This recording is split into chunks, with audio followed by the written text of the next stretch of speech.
You're listening to a podcast from thespoilist.com.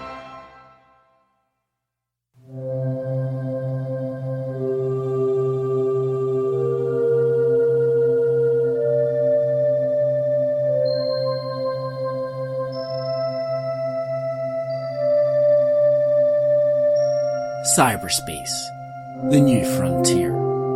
These are the voyages of the podcast First Contact. Its mission? To explore every episode of Star Trek The Next Generation. To seek out new viewers and have new conversations. To boldly view what many have viewed before.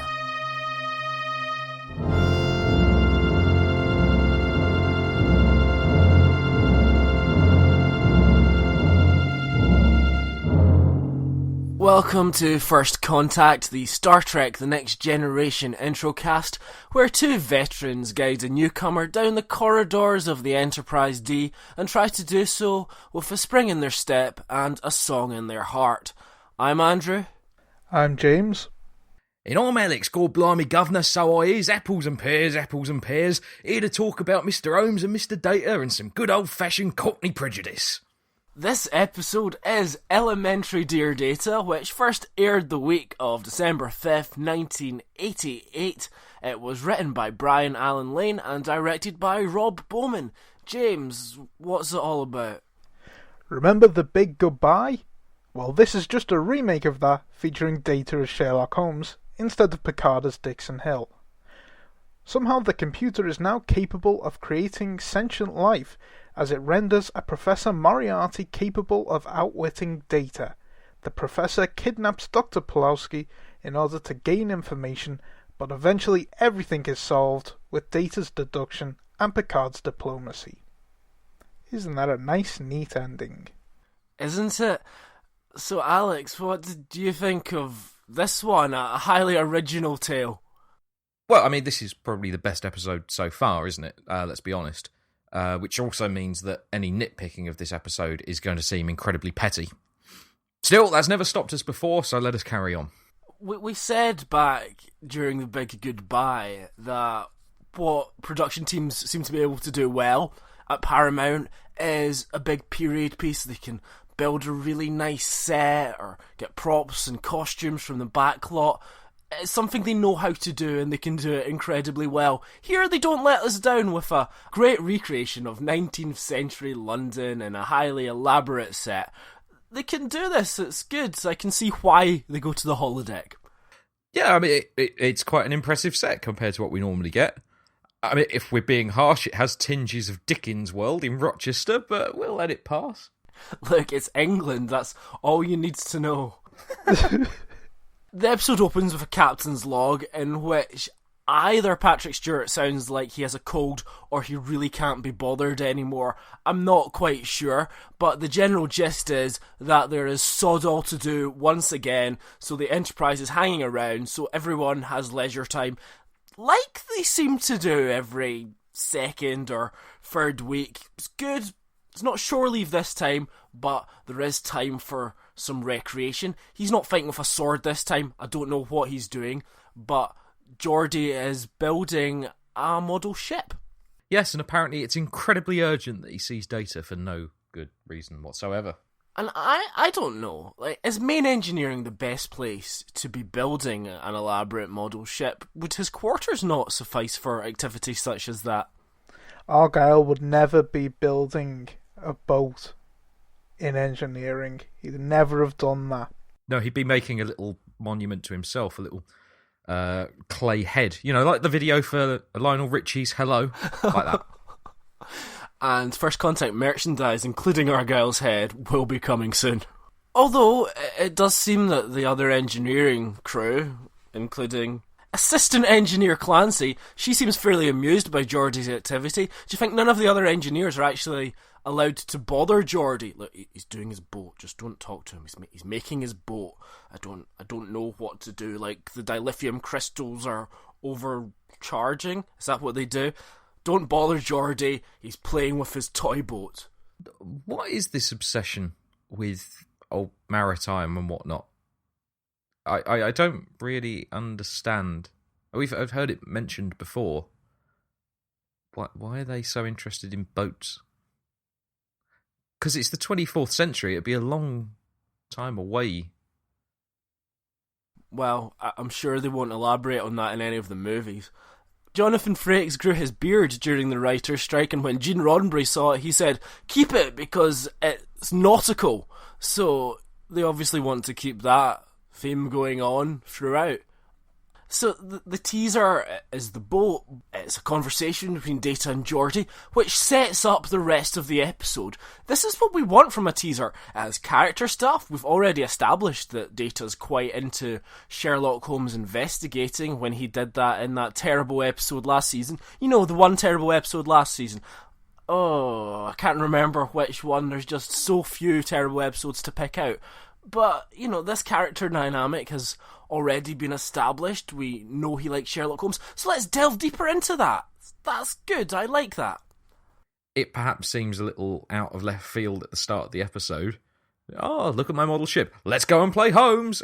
Okay, that was a sudden jerk. But once we're into it, it's fine. It is a very different start to the episode. You do have the captain's log, but you're not on the bridge. There's not something weird happening. I mean, last week's teaser, if we can compare and contrast, with Worf and Riker fighting on the holodeck to set up I don't know what, that was just... I don't even know. It was a waste of my time. This, yeah, it says this is what we're going to do this episode. Fine, good. Let's move on. Get on with the episode. Thank you. And much like the episode as a whole, only really features Data and Geordi, which is unusual in itself. It is unusual in itself, but it is something I would rather see. I suppose you don't need to have the big alien or planet of the week plot, and if you do, focus on the away team. You don't have to have everyone involved to have their token line every week. Wesley Crusher's missing, again, from this episode, and it doesn't suffer from that either. Picard, he does come in at the end, but really he's a bit player in this when generally they always seem to feel a need to give the captain a leading role in an episode. What would Wesley's token line have been if he was in this episode? I don't understand why you would go into the holodeck. Isn't living in the real world so much better? Just something that makes you want to punch him in the face. Either that or he would have gone in and outwitted Moriarty with a quick one-liner. I don't know. I'm glad he doesn't get invited to the staff meetings anyway. Basically, a lot of the episode hinges on a conversation between Geordi and Dr. Pulaski. I don't know, is it a bet on the sentience of Data? Again, we have this new character coming in and saying, "Ha, your friend," with inverted commas, Geordi, "your friend the calculator cannot understand anything. He just is a repository for data." Yeah, so she basically says he's not capable of any creative thought or deduction, and Geordi says, "No, I know he is. I know he can do it." So they all go to the holodeck for an adventure. I don't actually mind Pulaski in this episode. I actually think, yeah, it's quite a good counterpoint. Let's have the debate. What is Data? I'm sure they won't come back to that at any point soon. She does have a bad reputation as a character, and yes, her only trait is baiting Data. But in this context, I think it actually works. See, I don't think it does. Basically, the whole crux of the episode is that Pulaski wants to prove that Data is inferior. That's what the whole episode ends up being about. Because Pulaski's being mean to Data, and then says, "I bet you can't do this. Ha ha ha, look at him try and do it." That's it. It's like a bully. It's a bully challenging someone to do something that they think they can't do. You got a school bully bullying a kid and saying, I bet you can't climb the school gate. And then when they fall trying to climb it, they laugh at them and say, "Ha ha ha, you're clearly inferior." That is Pulaski. It does feel like the summation of 3 weeks of her being robophobic. I just like the word robophobic. I'm just going to leave it there. He's an android, not a robot. I knew that was coming.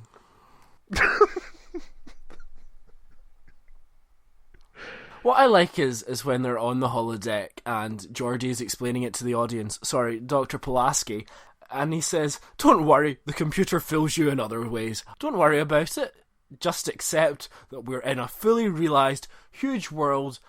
I always think it's a bad idea to try and get into the nitty-gritty of how the holodeck works, because they're always going to fall down in the end.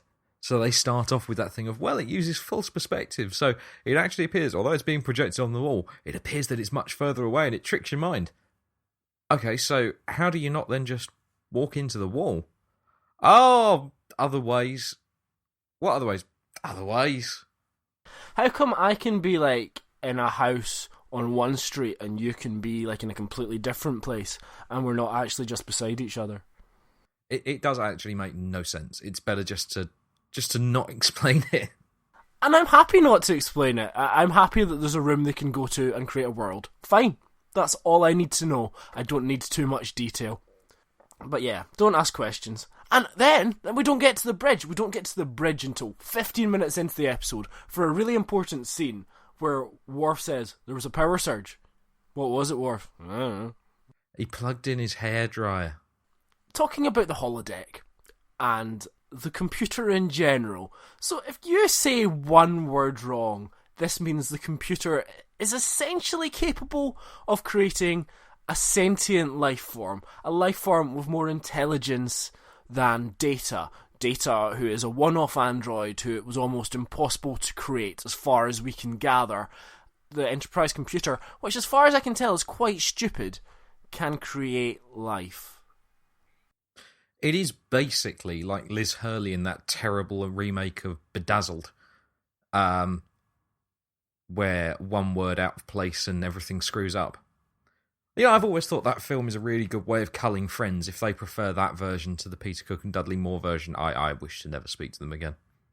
Do we have any nitpicks on this? I mean, I was quite annoyed, one, when we saw Moriarty before he was actually created, but I suppose the thing is he was a character already in the holodeck, but then Geordi just gave him superpowers essentially.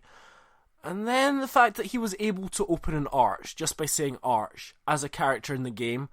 I assume the computer set this as, one of the limitations. In order to be able to beat Data, it must become aware of the real world and be able to control the real world in some way. But at the time I went, no, a holodeck character shouldn't just be able to say arch and open an arch, because what if someone was describing some kind of other arch? Would arches just open everywhere? To be fair, they do actually explain that later on in the episode. They do actually specifically say that he can access the computer and can access the arch. I'm pretty sure they specify the arch. No, they do. They do explain it, but watching it, you don't assume they'll have a comprehensive script, do you? You don't think that they'll be able to do these things of set up and pay off and actually explain everything roundly. How did the piece of paper leave the holodeck then?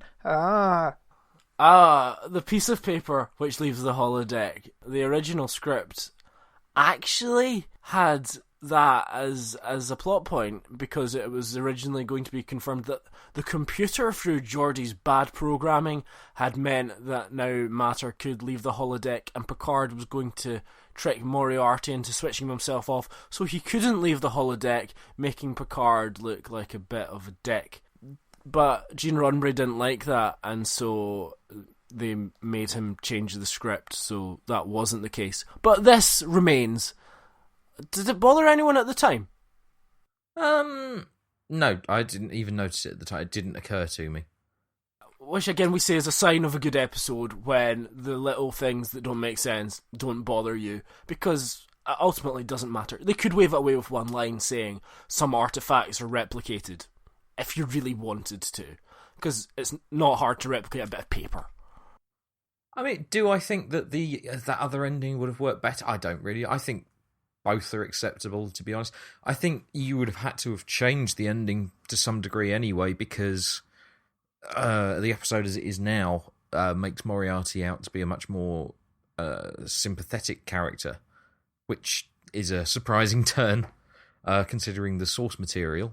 And so, yeah, for Picard to trick him, that would be, as you say, a little bit of a dickish move, but it could work. I don't feel we gain or lose anything by going in either direction particularly. Well, I think the fact that the paper can leave the holodeck, it's unforgivable, and I hate this episode. It's rubbish. If you put your hat down or Data puts his pipe down, that's a solid prop. That's in the holodeck. Does that just disappear at the end? No. If Riker's been in the holodeck, does somebody have to come and mop it up? Yes. So, I think we can accept physical objects. Just going back to what you were saying before, though, about nitpicking the episode and did we really care about the bit of paper and whatnot, I think that's sort of a theme for the episode, in as much as I went in and it's going to be an episode all about Sherlock Holmes. I quite like Sherlock Holmes. I was ready to hate it. I'll be honest, I was ready to see all manner of inconsistencies with the books that would really irritate me. They didn't really occur. In fact, in some instances, they did quite well on their Holmes knowledge. So, like you, expecting that they wouldn't explain how the Arch can be summoned, and then being surprised when they did, I expected all of this to go very badly, and it didn't. It was quite surprising. That's not to say that we can't nitpick elements of it, but it does feel petty to do so. I mean, yes, the whole "Call blimey, governor, Ray" Dick Van Dyke nature of some of the acting isn't good, but I guess you kind of come to expect that. No, it would be like any American production of a Dickens novel or any American production of any English literature, which just does seem to have that Oliver Twist musical kind of vibe going on. They have a meeting in order to try and solve this problem, where various crew members suggest various suggestions. Again, you cannot shut down the holodeck. Fine. I still don't understand why there isn't an override on this apparently very dangerous place on the ship. Yeah, why is it that the only override that's available to them involves disintegrating, as I sort of understood it, Dr. Pulaski? Yeah, the only solution available is a particle beam, which, yes, breaks up the holograms, but also kills people. How helpful a solution is that, Geordi? How helpful is it? I think that was a great plan, and they should have used it. Yeah, they absolutely should have gone with it. To be fair, if they did that, it would have been brilliant. If they just killed Pulaski. But then we have to go through the whole thing on the Windows XP background. No, they don't. Rubbish secondary characters don't get the Windows background. They just get forgotten at the end of the episode. That would be great if she did have something to say about all these crew members who she's known for so long and knows so well. Troy, I spoke to you once. And Data. I still think you're a cock. So, let's talk about Sherlock Holmes. Obviously, these days, Sherlock is more popular than ever before. There's, a big screen film franchise with Robert Downey Jr. There's the most popular TV show in the world with Benedict Cumberbatch. There's Elementary, which is an American version with Johnny Lee Miller. Here, back in 1988, we have this. This is a world in which young Sherlock Holmes is being produced. But it seems to me that this is written by someone who has a very good knowledge of Holmes. There's a lot of nice touches in the script. Yeah, I mean, all the things with the naval plans, the references to the Speckled Band, the references to a scandal in Bohemia. Yeah, I mean, it's all good. It's all correct. And this is what I mean about it, nitpicking. If I had to nitpick on things, it would be such petty little things like Data's going in with a pipe and wearing the deerstalker and all that, and all of these elements are added later, much later after the novels via stage productions and pictures and whatnot. And as I say that, I can just imagine that everyone listening to this is going, what a petty dick. They probably say that most weeks as well. If you've not read the reviews on iTunes, you don't come out of those well. That's all I'm saying. But I mean, overall, yeah, it's done pretty well. I mean, Brent Spiner's portrayal of Data as Holmes is pretty good. I mean, it's sort of somewhere between Basil Rathbone and Jeremy Brett, I would say. Not that I imagine it's particularly influenced necessarily, especially not by Brett, because it wasn't that long after that series had started on ITV, but it's of that mould. The accents are a little over the place, but then they're playing characters, so you live with that. That's fine. And generally, it is good to see Brent Spiner being stretched a little bit, rather than just inquisitively looking over his shoulder anytime anything happens on the bridge. He's clearly a class above some of the actors on this show. Yes, and LeVar Burton also finally getting something to sink his teeth into, and I would say that Geordi is more enjoyable in this episode than he's been for a very long time. It's nice to see that he has a variety of character traits that aren't often on display. Well, we've said this is the problem of the show from the start, that the characters are so incredibly bland and don't really have anything about them. Here, it's actually nice just to have a friendship on display, an actual character dynamic, and have Geordi actually invested in the outcome for Data. The stakes didn't even need to be as high as they became, where the ship was threatened, just because we actually have some interesting character stuff, and that matters, and that helps the audience actually care about what happens to these characters. The idea that Data's just being like any tabloid newspaper, spoiling every element of any popular drama ever, which irritates Geordi, I think that's really good. It's a nice idea to think about. People would go to the holodeck, but that their prior knowledge could spoil things. That's an interesting element. It wasn't necessarily the direction I expected they would go in either. When I hear, it's going to be a Sherlock Holmes episode, the idea that they're playing with these ideas is quite unexpected, and thank God it is, because it really keeps things lively. We can probably compare and contrast this episode with The Big Goodbye, because they are an incredibly similar setup. This one, perhaps, better realised in some ways. I guess what that episode said was, this is a format, we can do it, we can explore different elements through the holodeck. It's an investigator again, but, TV does like that kind of narrative. Everyone loves a procedural. But then it was a weird energy surge which created a holodeck problem, and you did sort of get onto, is this the real world? Very underexplored. Here, I think they're taking that idea and exploring it in a far more interesting way. Professor Moriarty actually does seem like the perfect vehicle for this kind of story. Well, I mean, I think one of the big differences is that in The Big Goodbye, when the characters become aware of their limited existence and whatnot, for the most part, those characters then stay true to the character they already are within the holodeck program. The interesting thing here is that you have Moriarty, who's very well known. His character's very well known, and anyone with a knowledge of him in the Holmes oeuvre will know very precisely that he's this big criminal mastermind. They'll know the outcome of the final problem and whatnot. So the idea of having him then have his worldview expanded and fundamentally change from being the big criminal mastermind is interesting. A very interesting idea that Moriarty can be something more, because he doesn't come across as a villain.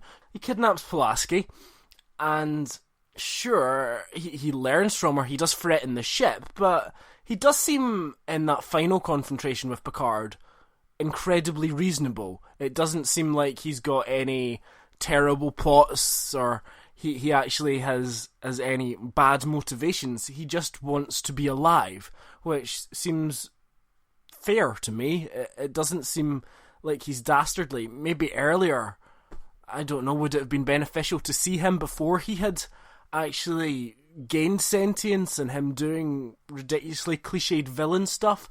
But I suppose even in Conan Doyle, he wouldn't be doing that kind of thing because he was created to be a match. He was created in order to be able to defeat Holmes, which is a nice sort of, I guess, parallel with this episode, isn't it? That said, I've never seen an adaptation of The Final Problem that doesn't feature the scene where Moriarty's commandeered a train that doesn't end up being quite humorous unintentionally. There really isn't much sort of moustache twirling villainy here. I think it's a good performance by Daniel Davis, I think. Which, is representative of the character as he is in the books. He's not a moustache twirling villain. He's a cold, calculating criminal mastermind. He's generally not someone who does the dirty work. He has people who do it for him. And do you think, though, that resolution is satisfying? Essentially, it's a conversation which says, look, we'll work on it.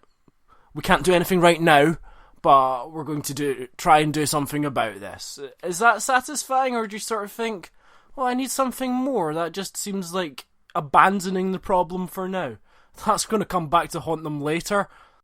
I guess on one hand it's a little bit perfunctory, but on the other hand, I quite like the idea of Moriarty having to come to terms with the fact that all he is part of a computer program that can't continue forever anyway, and he can never have existence outside of it. And so, basically, they save the program, but he's basically choosing to die, let's be honest. I thought that was an interesting element. Perhaps if you'd removed the thing about we'll save the program, that might have given it a bit more pathos, but it was all right. Yeah, but they could never do a sequel if they didn't save the program. Would you want to see a sequel? That's a question, I suppose. We've established that Data is into Sherlock Holmes. Would you want to see this episode followed up at some point in the future? Depends on how it's done. I think... And I mean, that's the thing for sequels in general, isn't it? I mean, if there's a genuinely good idea, why not? All too often, they're terrible ideas. But I wouldn't be adverse to it. So, speaking of bad ideas, let's go to Quickfire. Quickfire. If Moriarty is so smart, why does he call it Mr. Computer when it clearly has a woman's voice? When Geordi freezes the program in the holodeck the first time, the fire still flickers. That really bugged me. Come, Watson, let us go to 221B Baker Street. I've never heard anyone refer to it as 221. Everyone always refers to it as 221B. Data says the game is afoot, and he's holding a shoe. Would have been better if he said the game is a shoe. This isn't so much a problem with the production as just all depictions of 19th century London in general, but why does London have more dry ice than a Michael Bolton concert? The Victory, which they're meeting up with at the end, looks just like Picard's ship, the Stargazer. That's nice. Here, Watson, can you see the scratches? No! He's blind! And even though he can see through his visor, we've seen what he can see. He's not going to be able to make out some tiny scratches on wood through his mad, psychotic LSD vision. I did wonder that when he looked at the piece of paper with the picture of the Enterprise on it. How did he see that? It's a magic visor. It can do whatever it needs to do. This man was released from Dartmoor prison this very day.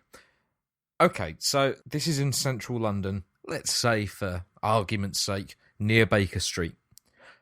The man's been released from prison, so he's unlikely to be given any form of transport, so we'll assume that he's walking by foot. To walk from Dartmoor prison to Baker Street would take you 65 hours by foot. I've said before about how Klingons make me a little racially uncomfortable. And I tell you what, seeing Worf dressed up in that fashion and then put into 19th century London in a Holmesian world, that really did make him look like the worst kind of Oriental Menace sort of Fu Manchu character that's normally associated with Holmes-type stories. It was not comfortable. You see, I think you are the only person in the world who thinks Worf is a horribly racist entity. What's Bristol fashion, sir? Well, in my experience, it's a leopard print top, a fake tan, and leggings. And 2 entries for Euphemism of the Week this week. Number 1, are you alright? Yes, except for being crammed full of crumpets. And number 2, time may not pass for you, but I may be an old woman. I'll still fill you with crumpet. I don't mean to be ageist or offensive, but isn't she already an old woman? You know what I'd like? I'd like an episode where Pulaski becomes really, really horribly old and nearly dies of old age within the episode. That'd be really good. But that probably won't happen. Yeah, so after this segment aired, Paramount received notice that Arthur Conan Doyle estate still owns a percentage of the rights to the Holmes character after nearly a century and would require a usage fee if ever used again, which means that it was unlikely that they'll ever be able to return to Sherlock Holmes. This is according to the Star Trek The Next Generation companion. So that's really sad, isn't it? So we'll never get that sequel that we talked about. So that's the end of another episode. We hope the rest of them are worse, so the podcast stays interesting. We'll be back next time talking about the outrageous O'Connor. Looking forward to that. But for now, goodbye. Goodbye. Gore blimey, goodbye.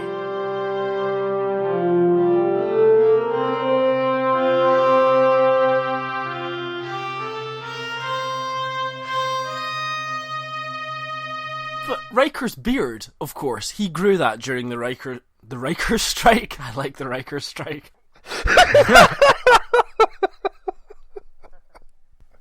You've got to keep that in. You've got to keep that in. It's just something Riker's often begging people to do.